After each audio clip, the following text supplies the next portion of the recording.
What's good, YouTube? Welcome back. Today it is the LazyDaze Channel, and we're back at it again with some more history reaction for you guys today.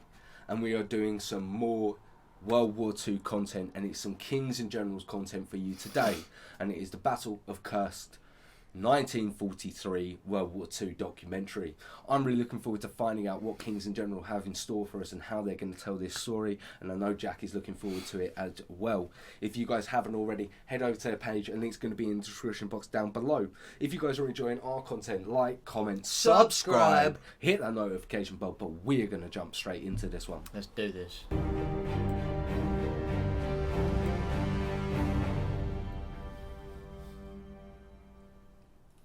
Previously, we covered the Wehrmacht's defeat in Stalingrad. It was very costly in terms of soldiers, material and morale, and also threatened the positions of the German army along the eastern front of World War II. The liberation of Kursk, Rostov and Kharkiv by the Red Army in February of 1943 put further pressure on the German army. It was time to counterattack to regain the initiative.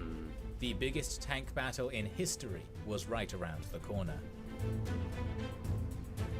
In February 1943, the German Field Marshal Manstein got the approval of Hitler to launch a counteroffensive on the southern front. On February 21st, the 4th Panzer Army started the offensive and reoccupied Kharkiv and Belgrade. The Red Army fell back to Kursk, and soon after that, military action stopped due to the spring mud season, known as Rasputitsa, preventing the movement of armour and infantry. On the 15th of April, Hitler organised Operation Citadel, which sought the encirclement of 5 Soviet armies in the Kursk area from the north and the south.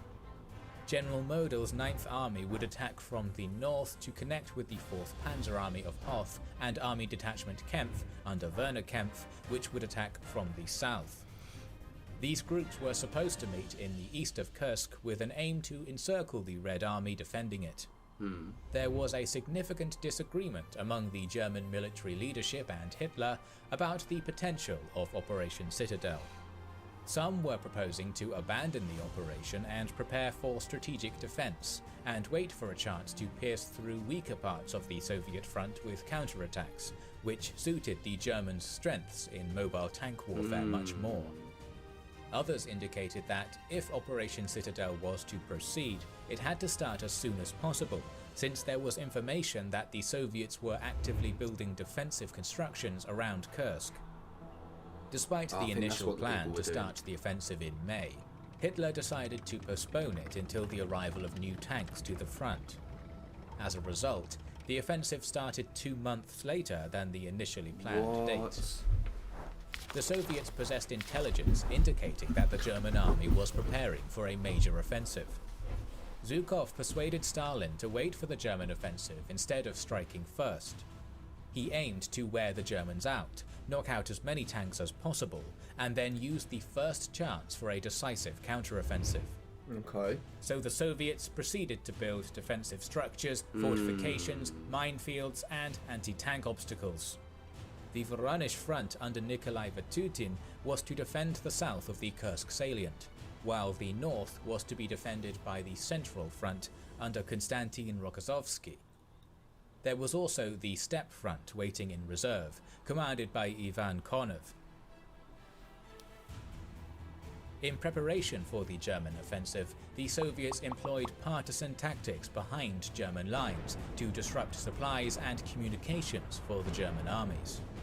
This proved to be successful, since partisans were able to destroy 298 locomotives, 1,222 railway wagons, and 44 bridges, which delayed the German offensive. That's a lot. In total, the Germans had up to 780,000 men, and around 3,000 tanks available for the Kursk offensive, while the Red Army possessed up to 2 million men and over 5,000 tanks. The manpower and armour advantage for the Soviets was overwhelming. The preliminary engagement started on the 4th of July 1943, when the German infantry started the offensive in the south and proceeded to penetrate the first line of the Soviet defences. This was followed by a panzer attack by the Panzergrenadier Division Großdeutschland, which succeeded in capturing Batovo village and Gotovska despite heavy losses due to fierce Soviet resistance and minefields. 36 panzers were immobilized due to mines in just one episode on the left flank of the attack. Großdeutschland reached Mikhailovka on the left and Tirechnoe on the right. This created a wedge in the first line of the Soviet defense. To the east, the 2nd SS Panzer Corps managed to break through the first line of defense, but the Red Army's resistance and the inability of the 3rd SS Division to advance together with the rest of the 2nd SS Panzer Corps stopped the advance short of breaching the 2nd defensive line and exposed the right flank of the offensive to the Soviet troops. Parts of Army Detachment Kempf succeeded in forcing the River Donets and advancing up to 10 kilometers on parts of the front. But again, Soviet resistance, defensive constructions, and disadvantageous terrain halted the overall progress of the Wehrmacht, and they fell short of breaching the second line of Soviet defense. Up north, the 47th Panzer Corps started their advance on July 5th. The Red Army's 15th Rifle Division, minefields, and strong fortifications slowed the German advance. Information from an interrogated POW assured the Germans that there was a weak part in the Soviet defences, and the German Tiger tanks were sent there. 90 T-34 tanks were sent by the Soviets to confront the Tigers, but after a 3-hour battle, the Soviets had lost 40 tanks, while the Germans lost only 7. That's what I was on about Tigers. However, the lost time. The Tigers were something else. They lost 7 and they destroyed 50. 40 odd. Immense. Allowed the Soviets to seal the weak part of their defences. The fierce resistance by the Soviets and defensive fortifications allowed the Germans only a minor advance of 10 kilometers. Oh, really? The 6th of July saw back-and-forth action. Initially, the Soviet 16th Tank Corps went on a counter-offensive, facing the 505th Heavy Tank Battalion of the Wehrmacht. The Soviets had to retreat after losing 69 tanks. Later that day, the Germans tried to break Soviet defences in Orlovatka and Paniri, but the Red Army stood firm. Over the next 3 days, the German army continued its attack on strategically important Orlovatka and Paniri. The Soviets reinforced the defense in those areas too. By July 10th, after heavy house-to-house fighting, the Germans were able to capture most of Paniri, but were not able to penetrate the Soviet defences in Orlovatka. Still, the Soviets were suffering heavy losses in their attempts to halt the German advance. As a consequence, forces of the reserve of the Steppe Front were sent to reinforce the defence against the 48th Panzer Corps, which was one defensive belt away from breaking through to the Soviets' unfortified rear. The 5th Guards, 2nd Guards, and 2nd and 10th Tank Corps of the Soviet Army were ordered to move towards Korocha, 40 kilometers southeast of Prokhorovka, to confront the 2nd SS Panzer Corps on the 8th of July. The Soviet counter-offensive ended in failure due to poor coordination. 50 Soviet tanks were destroyed by the Luftwaffe, which marked the first time in history when a whole tank formation was destroyed by airstrikes alone. Oh, wow. This counter-offensive... Wow. The first time in history. Yeah. A whole division was taken down by airstrikes. Fuck. Wow. Okay. Wow. Slowed down the German advance, but by July 11th, Army Detachment Kempf managed to break through, while the 2nd SS Panzer Corps was ordered to move towards Prokhorovka. German success here would potentially mean the encirclement of the Soviet forces protecting Kursk. For the Battle of Prokhorovka, the Germans had 294 tanks, while 616 were at the disposal of the Red Army. On the 12th of July, about 500 tanks and self-propelled guns of the Soviet 5th Guards Tank Army started their attack on the 2nd SS Panzer Corps. 430 of them were in the 1st Echelon and 70 in the 2nd. They attacked the positions of the Leibstandarte Division. The 1st SS Panzer Regiment was sent to confront them. Here they faced Soviet tanks of the 31st and 32nd Tank Brigades of the 29th Tank Corps, and a tank battle started. The tactic of the Soviet tank commander Rotmistrov to close in and fire at high speed negatively affected the coordination and accuracy of the Soviet tanks. After a 3-hour battle, the 1st SS Panzer Regiment reported the destruction of as many as 62 Soviet tanks and repulsed their attack.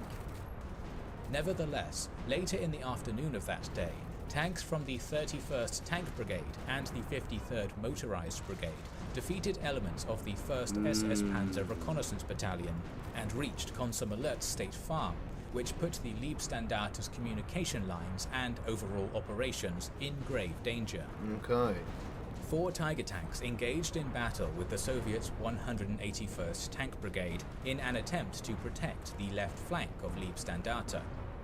They successfully repelled the Soviet attack, inflicted heavy losses, and managed to stay unharmed in this skirmish. Nice. These tank After commanders.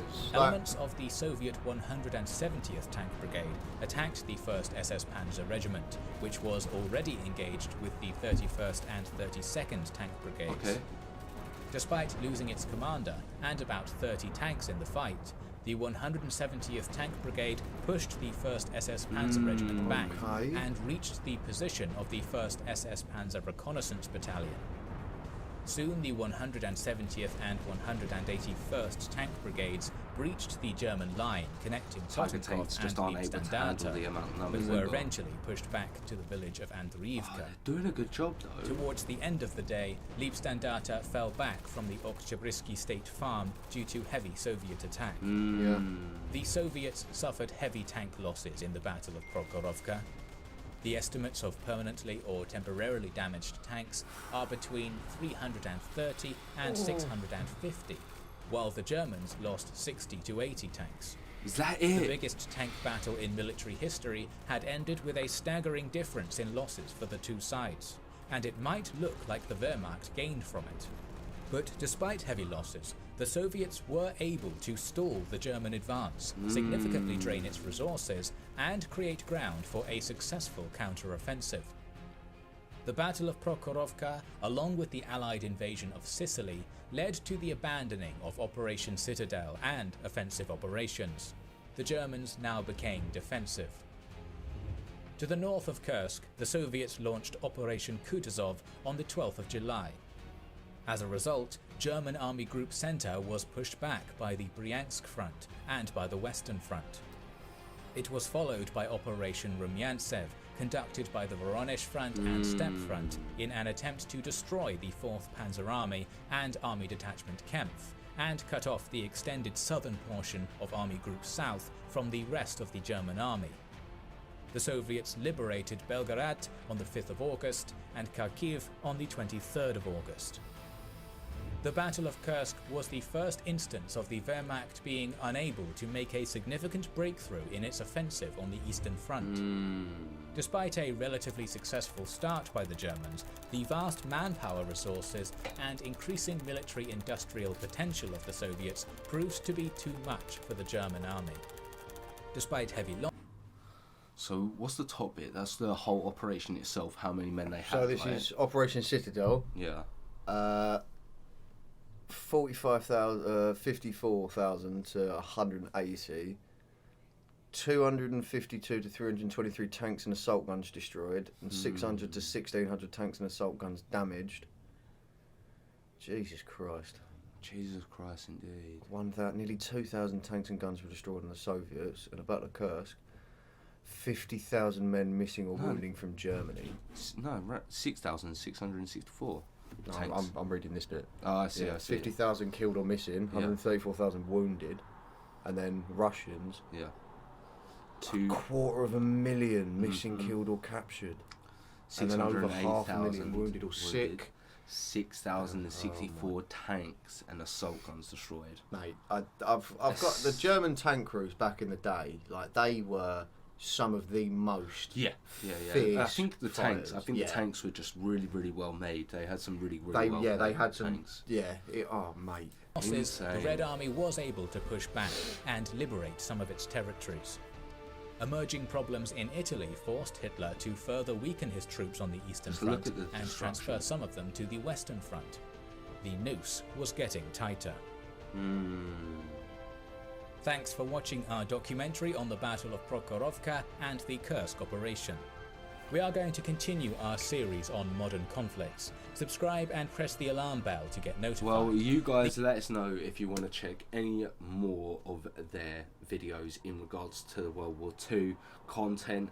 I really enjoyed this one. Yeah. What about you? You just Yes. enjoyed the tank battle in general, didn't you? I love tanks. I've got a thing about Yeah. tanks, but I like how different sides can use their abilities and how Yeah. they use it. Like, oh, Yeah, that's crazy, man. absolutely outrageous. It is ridiculous. I'm glad we found out the results of this battle. The Yeah. numbers, the They're Soviets not a losing, mate. yeah, 6,064 tanks compared to the German 790.